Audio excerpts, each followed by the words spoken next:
So on the heels of dreams, right, this is a dream come true tonight.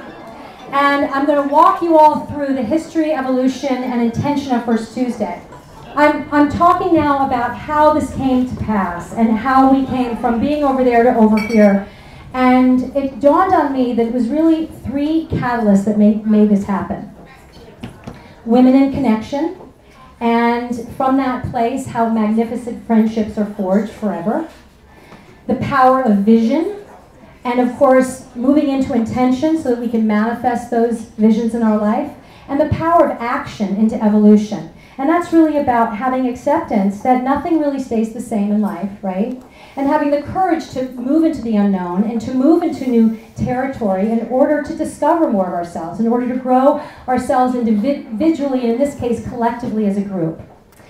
So, 1996, we start with two women in connection.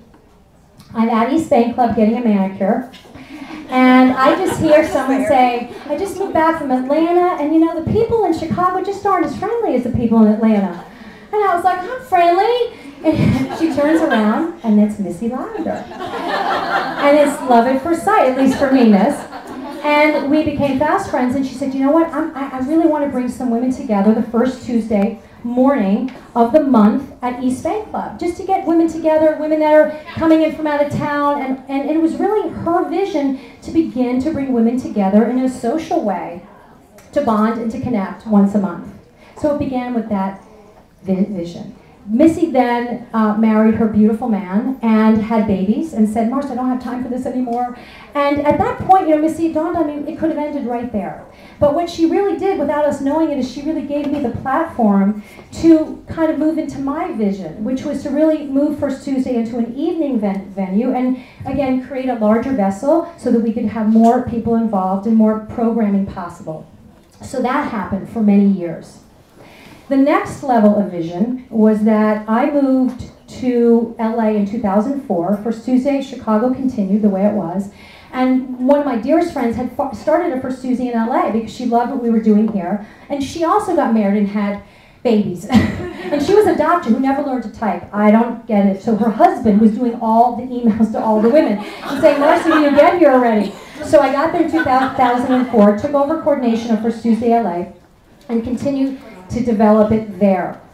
In 2000, after a couple of years in 2006, you're going to get more information from a video in a second, but bottom line is that I was watching the Oprah Winfrey Show and I got the inspiration to, again, widen our reach, expand our vision into social service as well as a collective community.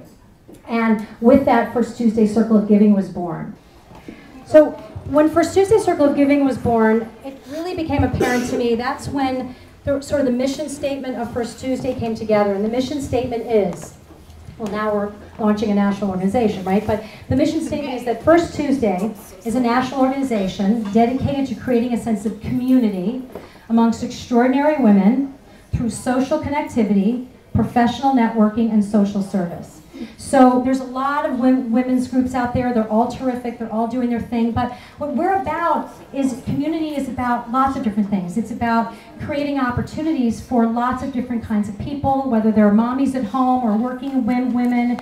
And some people come to our events because they want to meet incredible women. Some people want to professionally network and share what they're doing in the world. And some are really moved by our nonprofit efforts that separate us, that it's really about a collective vision that's more expansive than just our community, right? So, as a result, once that happened, as you can imagine, the leadership and what it meant to lead this organization really became more and more intense. And I wanted to do more. I wanted to add more elements to what we were doing with First Tuesday. So a year later, in the fall of 2007, I transitioned First Tuesday LA into a membership organization. And there were three primary motivations for that, which is the same today for Chicago. One was about expansion. We had just created a nonprofit arm, and we wanted to do more. We wanted to offer the members more. And the second thing is that takes leadership. That takes time, a tremendous amount of time, effort, and expenses. I wanted to have a website and all of that. And the third reason is to create a consistent financial flow for our nonprofit.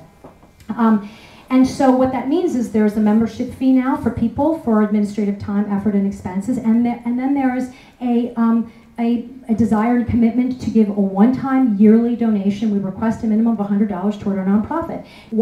First Tuesday became a legitimate organization with structure that you could depend on, and as a result, today, after 1 year of this, we have over 100 paid members and over 600 friends, affiliated people that want to stay connected to First Tuesday. And we'll talk about that later. But that's what happened in Los Angeles.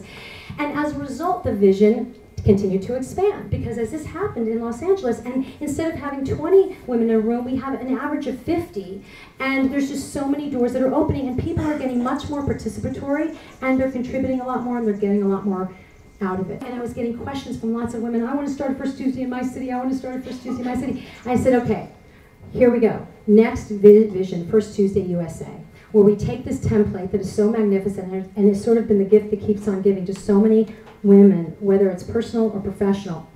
And we have something to offer when someone says, how do you do this, and how can I get started?